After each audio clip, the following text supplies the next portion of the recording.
Jim Verraros is a Chicagoland native who we first got to meet during the first season of American Idol. He's released several albums and appeared in several LGBTQ plus films, another gay sequel, as well as two eating out films in that series. He's releasing new music for the first time in 12 years. Jim, it's so great to see you. Oh my gosh, Rudy, thank you so much for having me. It's great to talk with you. I know when we first chatted, I used to work at a Fox station, Yeah. and I remember you coming through with some of the different American Idol tours. So I was so excited for you to come out with new music because I've been following your career for a long time. Yeah, well, I love that. But it's been 21 years since the first season. I think actually was it just 2 days ago that Kelly was crowned, our winner 21 years ago. So it's been a pretty incredible journey. But I think the beautiful thing about it is that when you have that kind of exposure from a show like that, it can carry you 21 years after. And so here I am, my first, song in 12. And I'm excited to share it with everyone. Yeah, we're going to talk a little later about the whole American Idol experience. Yeah. But first, let's talk about the new single. You've Yeah. been out of the music industry for about 12 years. What made you want to come back? Were you waiting for the right inspiration or the right opportunity? Or tell me a little bit about that. That's a great question. I think when I first put out my album, it was 2005, and we didn't really have, if any, a lot of queer representation at the time. And so I think that in a lot of ways, when I go back and think about the past, is I think I was almost ahead of my time, and I think ahead of what the world was ready to sort of embrace. And so now I think, coming back to it, I'm super inspired by all of these incredibly popular queer artists. I mean, Kim Petras being one of the first, trans artists to win a Grammy, with Sam Smith is just a beautiful thing to see, and to see Sam kind of evolve to where he's at. But Haley Kiyoko, who's a great pop singer. We have Troye Sivan, who's doing a lot of crossover with, acting and singing, and he's super, super talented. So I think I'm just sort of inspired by where we're at as a community. And I think that the door is more open for queer artists now than it ever has been. So I think that leaves me wondering, maybe there's some room for me. Maybe my time isn't quite up just yet. So Oh, absolutely not. I mean, there's always a seat for you at the table, and we're just waiting for you to come back. Tell us a little bit about the new single. You can pre-order it now, but it's coming out on September 15th. yeah, really excited about this one. So this was produced by a producer, kind of beat maker. His name is Lave. He's done with he's worked with Mac Miller. He just did a track for Chance the Rapper. So he definitely has an urban kind of feel to his production. But we actually knew each other through a mutual friend, and I kind of told him what I wanted to do, and we sort of came up with a few different tracks just for inspiration, and then we sort of chose one. And I worked with this incredible queer songwriter. His name is Jace Green. He's out of Oklahoma City and super young. So he's probably 23. So of course he's teaching me things that I've been, out of the mix, for a long time. So I loved getting his perspective. And it's hard to describe it because everyone that's heard it says something different. But I think if there was like a good description, I would say it would be like if The Weeknd and Britney had a love child, this would be that song. So I think it's a little darker. It's still got that pop kind of sensibility to it, but it feels very fresh and very current. Getting back in the studio, I mean, what was that feeling like for you? Who was the first person, outside of everyone who was working on it, that you let listen to the new song? Well, it should have been my husband, but he is so musically inclined that I refused to play anything for him until it was done, until it was mixed, mastered. He knew nothing about the song, the title, the lyrics, nothing. And I was like, I want to deliver like something so polished that he couldn't not like it, just because his opinion means so much to me. But I remember sending it to my sister, actually. And she and her husband live out in Vallejo, so they're close to like Napa. And she's never cared about anything I've ever done. Like, she doesn't care about my music. Like, she never has. Like, she's just like, whatever, Jim's just being Jim. But she listened to it 9 times in a row, and she was like, send me the lyrics. I need to memorize it. So to have that kind of like reaction from my own sister was like, okay, maybe I'm onto something here. So it's been the feedback's been really positive. So I'm excited. That is amazing. Let's go back and talk about American Idol. Yeah, Let's talk the auditions in 2020 or in 2002. I'm so used to saying, I'm not used to saying, those years. I know. 2002, the auditions were at the Congress Hotel. Yes. Only 23 golden tickets were given out in Chicago. What do you remember? Because there wasn't a history. It wasn't like, oh, I want to be on the show. It was a brand new show. Well, how did you first hear about it? And tell me a little bit about the audition process. Yeah, it was it's so different than what it's sort of, become. But I remember a friend of mine had called and she said, "Hey, there's this new show coming out and you can get like a record deal." And I was like, "Okay." And to me, like Rudy, I never wanted to be a pop singer. That was never I wanted to be like on Broadway. I wanted to do like sitcoms. I was much more like actor focused than a singer. And so I just thought it would be a great chance to sort of brush up on auditioning and getting in front of people. And so I remember walking up to the Congress Plaza Hotel on Michigan Avenue, and there was nobody there. And so I'm trying to find out what's going on, and they're like, "Oh, just have a seat. We're just waiting for more people to show up." And I'm just like, okay." And then I walked into this small, tiny room with a line of duct tape on the floor, and there's this sort of weird, porny kind of old camcorder, at the front on this tripod. I'm like, this could be really suspect. And so I was just like, all right. So I just sang. I think I did something like really jazzy and like really bluesy, just because I didn't really want to do like a boy bandy kind of song. I just wanted to do something a little different. And they were like, "Great, can you do something more boy bandy?" And I was like, "Sure."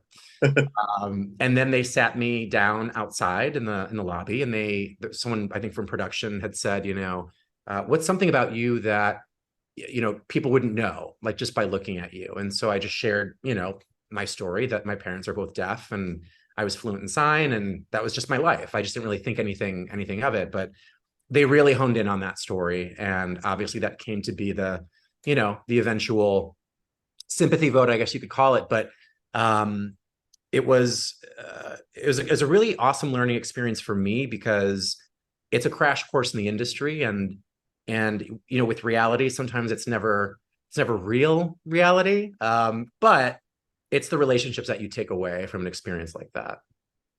How many years did it take you to kind of just take in everything that happened? Because we get to see you in the audition, you get to go to Hollywood, you're there at the finale, you see Kelly Clarkson win, and then everything just kind of blows up, from there, is that the show just keeps getting bigger and bigger. Like, at what point were you like, oh my goodness, I was part of that experience? I think I still have moments like that. Like even now, like my husband and I, we just went and saw Kelly in Vegas for her residency. And I just like looked at her and I was like, God, I've known this girl, 21 years, and to see what she's been able to do in her career. And I laugh because I'm like, I was on the stage in auditions with her. And I remember her being like 4 or 5, contestants next to me, and me just like poking my head out of the line and being like, who the hell is this girl?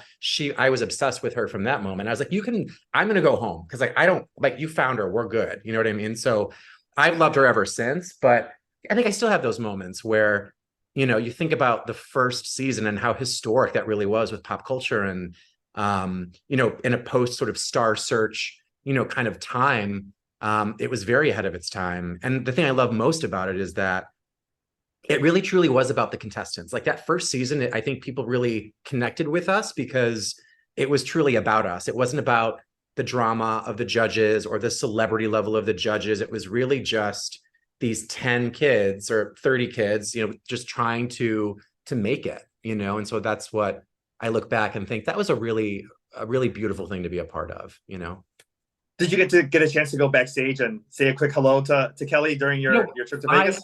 I didn't. She knew I was going to be there, but I think she was just like, she had a lot of things going on. I don't like to be that person that's like, boop, boop, like, hey, remember me? Like, because it'd been a couple of years since I'd seen her, but no, I mean, I love supporting her, and I always will. I'll always come to a show if she's in town, or But this was a big one because she hadn't put her album out in such a long time, and I was just really proud of her, and kind of going through this divorce. I'm divorced, so I kind of I get that, and it's great to see that she's in a really, really good place. So because it's not just you and Kelly, but Justin Guarini was just on Broadway with the Britney Spears musical. Tamara Gray has toured. She's come to Chicago. She's been on Broadway. I mean, there are so many talented people from your season that are still working right now. It's pretty amazing. I think it's a true testament to how hard that we've all worked over the years, and especially coming from the first season. It's like this was 21 years ago. This was 2002. It was just like an entirely, we didn't have social media back then. Like there was no Facebook, there was no Instagram back then. We had message boards, so it was just such a different landscape. But it's awesome to see how many of us have gone on to continue to do really really well. Even like Jennifer Hudson and Adam Lambert and David Hernandez and Michaela Gordon, like they're all still doing things from their season, and that's all inspired me too. I mean, Carrie Underwood, Chris Daughtry. I mean, you Yeah, just David Archuleta. You think of these so names, much and talent. and It's then insane. yeah, and I want to show you these too. Speaking of that first season, is when I worked there, I got to go to LA for Oh the yes. Oh my God, I remember that. for the Wow. finale. Those are in like Um, mint condition too, Rudy. Wow, you must have really kept those. I You know. took them, I put them in a magazine on the way back home, and I kept them in a box. And then I was like, I'm talking to Jim. I got to Oh, that's go so bring them funny. out. I love that. Um, but what I remember from that first season is that Simon and his comments went viral before Yeah, things kind of went viral because of just how he was, and people would go around the TV to be like, what's he going to say next? right. But I remember in the finale that people were just handing him his cell phone or cell phones, like, can you record my voicemail? Yes. And he was doing that for everybody. Mhm. He was just being like so nice, and I was just like, this is a different perspective than you saw on TV. Yeah. But just being in that room and hearing a moment like this, which I think was on a commercial, you still hear it on the radio. And I think that if Kelly wasn't such a strong winner and there wasn't such a big thing, that show maybe wouldn't have become as big as it was. I mean, I just remember that like moment being like, okay, I cannot wait for season number two. I think that she really set the bar, and the bar was set very high with her. I mean, I will say this, and I've been saying this for 21 years, but she is the best vocalist, I think, of our generation. I think that no one can do what she does. And if you watch her talk show and she covers so many other artists' songs, it's almost bad because it belongs to her now. It's like that's her song now. And that's how gifted she is as a vocalist, is that she can connect. And she said this too before, that it's not so much about the biggest voice in the room, but it's, do you believe her when she's singing? And I think that she's just the most incredible storyteller. So I think it doesn't get much better than her. Like, I just think it is we could have stopped after that and been good. It was like literally the last time that America like voted together and we were actually like in sync on something. You know what I mean? Oh, exactly. As far as the other contestants, whether it was from your season or some of the ones you went on the different tours with, who's like still in your cell phone that 20 plus years you still like sex all the time, or that you might see whether you go somewhere else or that they come to Chicago? Yeah. So Christina, Christian, and I are still very, very close. She just came back in June. She came to my wedding in Mexico. Ryan Starr and I still talk. I would say EJ and I still talk. RJ and I still talk. I mean, I try to maintain some sort of connection. It's tough to like get everyone in person, but we're all still very social media, kind of close. Yeah. Uh, but I've been trying to organize this, this reunion forever.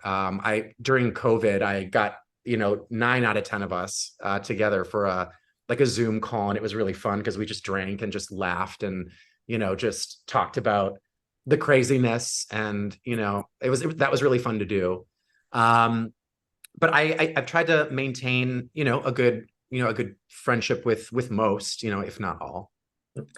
Let's also talk a little bit about movies, because another gay sequel, eating. I mean, especially you think of like the audience, it's teenagers and maybe the first gay film that they might see, whether with their friends or by themselves, or they're still trying to figure things out. Yeah. Do you get a lot of messages as far as like you were part of this movie that I first saw, or that helped me with my coming out experience? Oh, for sure. I still get those comments, and it's from a very specific time, and I think very specific age group of people. But I think the beautiful, I think, thing of that is I really truly believe that as unserious and as campy as those films are, they're still necessary for our community, because I think it's, at the end of the day, it's about seeing ourselves reflected in media, right? Whether that's in music or film or television. And a lot of people probably now would go back and look at them as very trite and very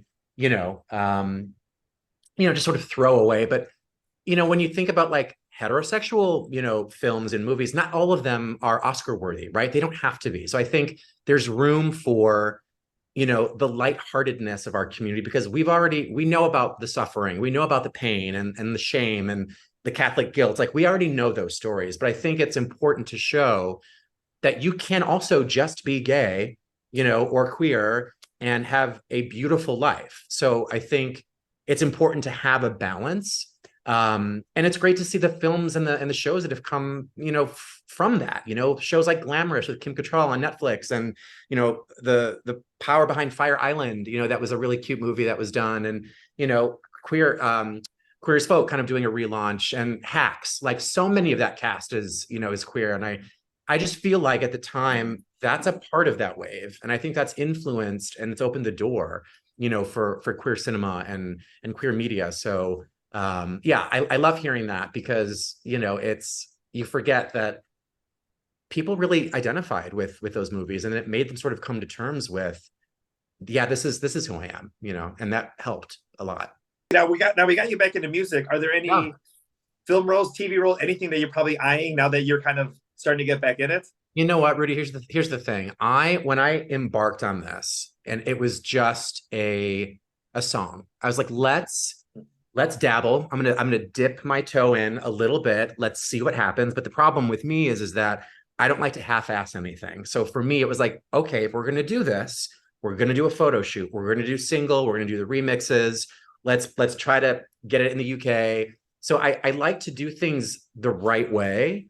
So never say never, but for now, I think let's test the waters. Let's see how this track goes. And if things look good, I might make a video, for the song. I haven't done a video in my career ever, and I think that would be really neat to do. Hopefully either shoot that here or maybe in LA. And then just let's see what happens. You did the photos at Beauty Bar, because I know I've hung out there plenty Yeah. of times, and like sort of many late nights over there. I mean, that's such a cool venue. So I would say the music video in there, because I don't think anything has ever been shot in there, but it's such a cool environment that might be your place to go. I'm just tossing it up there. No, it's totally true, and it's super close to our house. We have a row house close to United Center, so it was very close in location. My husband's best friend owns Beauty Bar, so that was really nice of him to lend that for the photo shoot. But again, the song is very upbeat. I'm excited for the remixes to come out. I'm excited for people to hear it, and it's not necessarily a meaning of take my bow as this is the final bow. It's more, I wasn't ready for you then, but I'm ready for you now. And that's really the meaning behind this song. Awesome. Well, Jim, thank you so much for your time today. Take My Bow, September 15th. You can pre-order the track now. The remixes are coming out a couple of weeks later. And I'm gonna keep messaging you until we get that music video and Beauty Bar. I would love that. Rudy, thank you so much. It was really fun to talk to you. I appreciate it. Thank you so much. Yes, thank you.